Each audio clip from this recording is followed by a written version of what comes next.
the halls with boughs of holly. Fa la la la la la la la la. 'Tis the season to be jolly. Oh boy. Christmas season. It's that season to be jolly. That season when you can light up those serious lights, put up the Christmas tree in the living room, and enjoy the warmth in the fireplace with your loved ones. Nothing can beat the standard way of a Western Christmas tradition. Well, I guess you haven't seen an Asian Christmas tradition yet.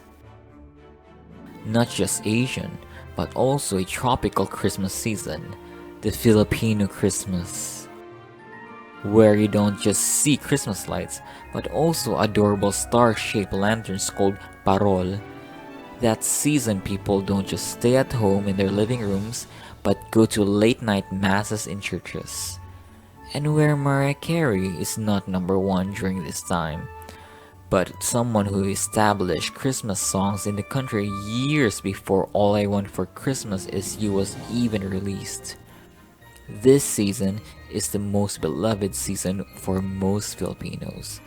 It's so loved that Christmas season in the Philippines is the longest Christmas season in the whole world. Well, why is it? Well, let's explore now. Ho ho ho ho, it's that time of the season. Let's get this shit started.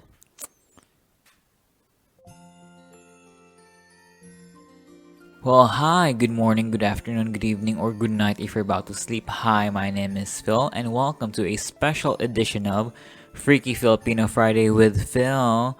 Rar, ho ho ho ho, where I talk about bizarre things about my homeland, the Philippines. So it's December, and you know what that means? 13-month bonus pay. Ka-ching ka-ching. Well, aside from that, it's the time we have the I love my manito, yes I do. And before we start, I would like to show off my outfit. I am a deer elf thing. Well, I have my antlers with deer heads and also a elf attire, I think. I'll show you. Yes, I only have one bell. I don't know where the other bell is. Maybe it was stolen by an elf or a duende. So it's that season to be very nice, okay? And at least for this season, you should be a nice person. And that special time that you will wait for your aunties or uncles, titos and titas, that you will receive gifts from them. Then you realize that you're the adult now, and yeah. So I've been here in the Netherlands and I've experienced 2 Christmases already. And yes, there is a big difference of how they practice here and how we practice back there in the Philippines. But what made me wonder is that they celebrate their Christmas a bit later here. Back in the Philippines, we really start our Christmas quite early. Then I just realized that the Philippines has the longest Christmas season in the whole world. Well, that's some jolly ass Christmas shit there. Well, our Christmas starts at December and ends in January. But if you live in Cebu, well, it stretches out until February. Ho ho ho ho. So I did a little research and let's begin. So the Philippines is mostly Catholic and we practice a lot of Catholic traditions for the most part. So if you think that we have a long Christmas just because of that, well, no, you're wrong. So if you look at the liturgical calendar, the Advent season or the preparation of the Nativity of Jesus Christ begins 4 Sundays before Christmas Day, which is around the last week of November or early December. So why do we start so early? Well, number 1, values. So one explanation for this is the family-centric values of Filipinos. Well, a lot of Filipinos work in big cities or outside of the country. So when the season comes, a lot of Filipinos would prepare for their vacation. And you know, Filipinos, they take their home for Christmas seriously. Very seriously.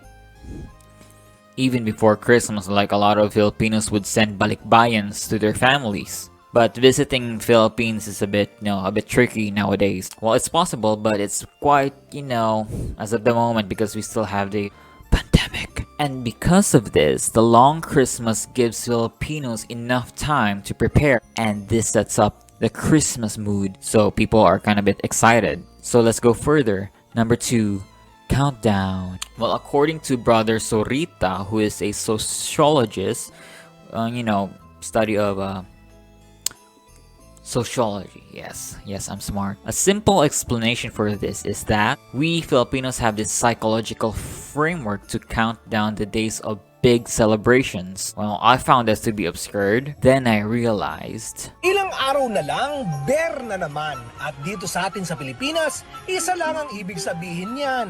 Naku, ang bilis! Burr month na bukas, mga kapuso. At yan po ang mga balitang nakakalap sa aming mas malawak na pagpapatrol. 24 days na lamang, Pasko na! like, we have been doing this for quite a while now, maybe like a long time, but it doesn't happen just on Christmas season, but also other big festivities. For example, in Sinulog, which is really big in Cebu, and there is this obsession of countdowns. It kind of gives like a build-up before the day it comes. While basing this on Christmas season, we have like 100 days countdown before the Christmas, which is on September 16, but Filipinos as we are, we start at September 1. Like hell yeah, we going Christmas all the way. And number 3, marketing. Yes, the malls play a big part on this. While they kind of took advantage of this marketing strategy, they would capitalize this practice to increase the demands of toys and other stuff that people can buy. So by the time the malls noticed this kind of practice, they needed to set up the mood. The malls instantly put their Christmas decorations once September arrives. Well, not just decorations,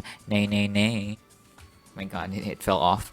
But also music. By the time we step in the mall, we hear, Whenever I see girls and boys. of course, everyone knows about Mariah Carey and All I Want for Christmas Is You thing. But in the Philippines, Jose Marichan will always be number 1. If you say Mariah Carey is a symbol for Christmas, in the Philippines we say, We don't do that here. mind you that this tradition was not created by malls, but simply responding to what Filipinos have been doing. And let's go further. Number 4, other celebrations. Well, after Christmas, people still celebrate other holidays like New Year and stuff like that. And also the Feast of the Three Kings, which is on January 6th. But if you look into the calendar, the Philippine calendar, the celebration hasn't ended yet.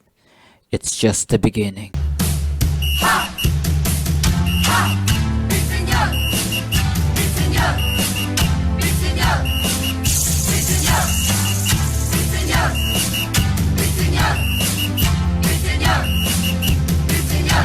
Sinulog, masyagi tusog. Kanan magsaulog. Sinulog, masyagi tusog. There are a number of festivals in January, like let's say a couple or more, namely Sinulog, Ati-Atihan, Tinagyang festivals, and so much more. So naturally, Filipinos will not, I repeat, will not remove their Christmas decorations until all the festivities are done. And sometimes Filipinos, well, maybe not sometimes, maybe most of the time, would leave their Christmas decorations for the whole year. Yes, you heard that right. The whole freaking year. And also, a number of Filipinos will celebrate Chinese New Year, and Chinese New Year mostly falls in February. Well, that's a long ass celebration there, and expensive. And yes, most people outside the Philippines would agree that this is quite long and a bit too much. But for us Filipinos, well, it's a big deal. Well, according to Professor Timbongko, he said, quote unquote, we celebrate Christmas the longest. First, because we don't want happy moments to end. We look forward to family gatherings and reunions so we can make up for the lost time. Celebrations are very much a part of our psyche as a fiesta loving, and I don't see anything wrong with that. And I agree 100% times 100. Well, as a third world country, life can be a bit depressing and kind of bit hard. You can clearly see it in the news, like poverty, violence, corruption and all. And suffering has been embedded to our history through colonization, war, sickness and stuff like that. And I understand why Filipinos would take this opportunity to celebrate and have fun in the holidays. And we need some kind of distraction at some point, or at least be happy, because we would go back to what matters the most, which is family. And that's it for my video for today. And I hope you guys will have a very merry Christmas. And I wish you all good health despite of this pandemic. Don't forget to celebrate what you have. There are plenty of ways to celebrate, and you can be quite creative about it. So before we end, I would like to say Maayong Pasko, Maligayang Pasko, Fröhlich Kirstfest, and a Merry Christmas to you all guys. So have fun.